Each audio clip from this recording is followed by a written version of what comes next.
নববর্ষে অভূতপূর্ব এক drone show এর সাক্ষী হলো বাংলাদেশ।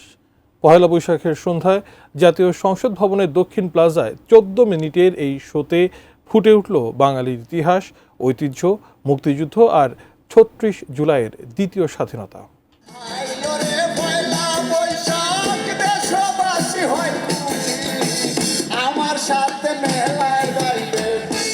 নতুন বর্ষবরণে কয়েকদিন ব্যাপী যেসব উদ্যোগ নিয়েছিল সংস্কৃতি বিষয়ক মন্ত্রণালয়, তার মধ্যে একেবারে নতুন উদ্যোগ ছিল লেজার লাইটের মাধ্যমে আকাশে ড্রোন শো। এই আয়োজনের শুরুটা অবশ্য ব্যান্ড সঙ্গীতের মাধ্যমে। বাংলার নতুন বছরের প্রথম দিনে বেলা ৩টা থেকে রাজধানীর মানিক মিয়া এভিনিউতে শুরু হয় সুরের ঝংকার। বাংলাদেশের প্রচলিত আর জনপ্রিয় নানান গীতি পরিবেশন করেন জনপ্রিয় তারকারা।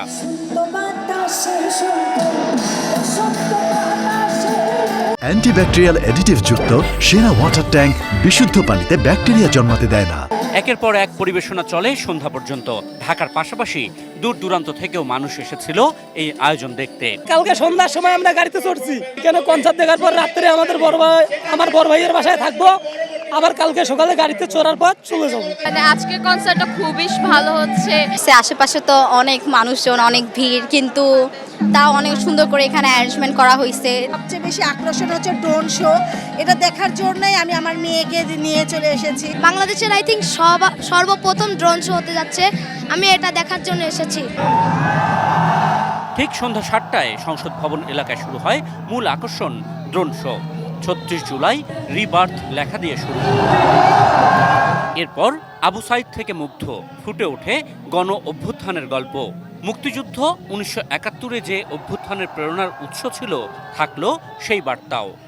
অনেক কিছু, একটা পাখি হচ্ছে, এক মানুষ, আবু সাইদ ছিল, মুগ্ধ ছিল, জুলাই গণ অভ্যুত্থানের সবকিছু ছিল। দুর্দান্ত এই ড্রোন শো উপভোগ করতে ছিল উপচে পড়া ভিড়। সবাইকে নববর্ষের শুভেচ্ছা জানিয়ে শেষ হয় শো। অনুষ্ঠানে সংস্কৃতি মন্ত্রণালয়ের সহযোগী ছিল শিল্পকলা একাডেমি, আর কারিগরি সহায়তা দিয়েছে ঢাকার চীনা দূতাবাস। অনুষ্ঠানে চীনের রাষ্ট্রদূত ইয়াও ওয়েন জানান, নতুন বাংলাদেশের পাশেই থাকবে চীন। আশিকুর রহমান অপু, এটি নিউজ, ঢাকা।